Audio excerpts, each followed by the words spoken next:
बारामती विधानसभा पोटनिवडणुकीत पाठिंबा द्या. उपमुख्यमंत्री सुनेत्रा पवार यांचा उद्धव ठाकरेंना फोन. दिल्ली दौऱ्यानंतर पहिला फोन केला उद्धव ठाकरेंना. ठाकरे सेनेची भूमिका मात्र अद्याप गुलदस्त्यात.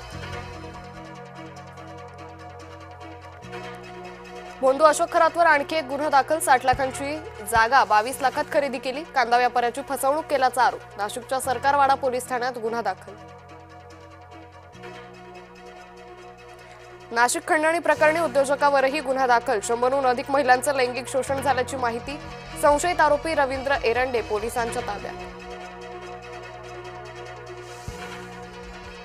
जोपर्यंत खरातवर आरोप नव्हते तोवर माझ्यावर कोणतेही निर्बंध नव्हते. अंजली दमानी यांच्या दाव्याला केसरकरांचं उत्तर. मुंब्र्याचं नाव मुंब्रादेवी करणार. इस्लामपूर प्रमाणे मुंब्र्याचं करणार नामांतर. मुंब्र्यातील जाहीर सभेत नितेश राणेंची घोषणा.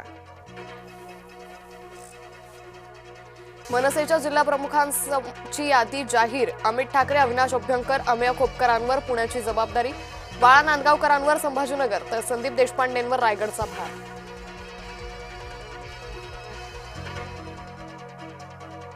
मुंबईतील मार्वे मनोरी फेरी प्रकरणात विलंब झाल्यानं संतापाचं वातावरण. गोराई पोलिसांनी गुन्हा दाखल करण्याचे दिलं आश्वासन.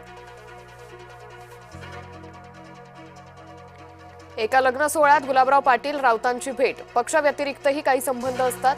संजय राऊतांच्या भेटीनंतर गुलाबराव पाटलांची प्रतिक्रिया.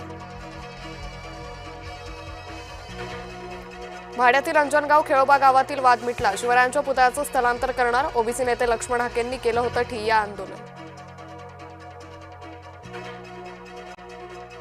अकोला डिझेलचा अवैध साठा जप्त. निळ्या रंगाच्या 5 टाक्यातील एकूण 750 लिटर डिझेल जप्त. बोरगाव हद्दीतील कोलंबी शेत शिवारात घडली घटना. चांदवड तालुक्याला पावसानं झोडपलं. काढून ठेवलेला कांदा पूर्णपणे भिजला. पंचनामे करून भरपाई देण्याची शेतकऱ्यांची मागणी.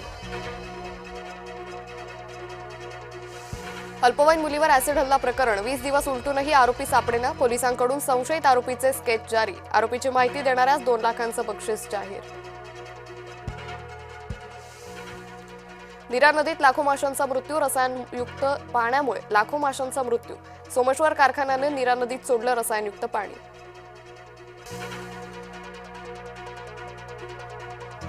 दिंडोरीत कार विहिरीत कोसळून 9 जणांचा मृत्यू. रात्रीच्या सुमारास एक कार विहिरीत कोसळली. सर्व मृत प्रवासी दिंडोरी तालुक्यातील इंदोर गावचे रहिवासी.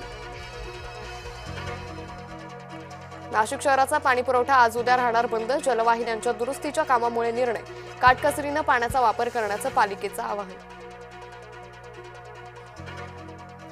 चेन्नईच्या घरच्या मैदानावर सलग 6वा पराभव. पंजाबनं 210 धावांचं आव्हान केलं पार. 5 विकेट्सनं केला चेन्नईचा पराभव.